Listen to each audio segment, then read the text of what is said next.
when every Bitcoiner can go to the bank and say, I want to borrow against my Bitcoin, or I want to send my Bitcoin to the account. Like in Switzerland, it's already happening. That's why I got into Bitcoin. Yeah.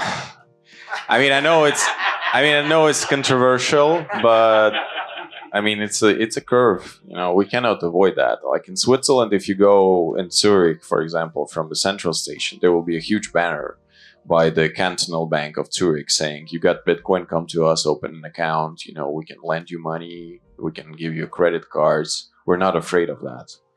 So I think the next step is banks en masse globally adopting Bitcoin, and then they will move to non-custodial setups. They will learn. They will move to other stuff. But it's about us to build an infrastructure for them.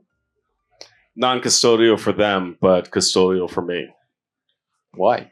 In a way, if I use that bank and, I'm sort of... if it's a multi-sig and bank, it's just holding one of the keys and you're holding the other key, still non-custodial. Devil's advocate. I understand where you're getting at. It's, adoption and, might be good, but, we're getting boring. There's a devil therein. I mean, Bitcoiners are getting boring. Everyone's talking about banks, ETFs, et cetera. No, we have fun here. We're not boring.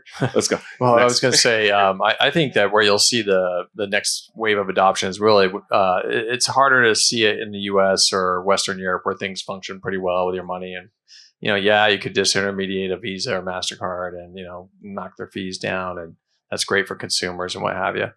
But I think over in the emerging markets, we were all of us were in El Salvador not long ago.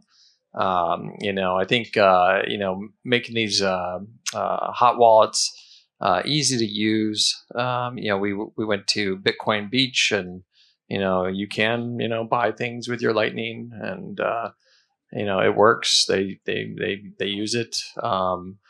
I think, in countries like that where, I guess El Salvador has the dollar, so maybe it's not the best example, but a lot of Latin American countries, like we had people from Guatemala that were approaching us and asking us, for updates on the progress. Like, could we get down to a $10 jade, for cold storage? And we're like, that is a big challenge. But I think that's where you'll see these things blossom is these emerging markets, Southeast Asia, Latin America, Africa, we're already seeing it. Those are the places where I think you're going to see it really do what it was maybe originally intended to do. And then it will eventually find its way here and find its way to Europe, We need more like Tyrion Lannister, right? Those are scary men at our gates. Let's go kill them. The sovereign individual Bitcoiners.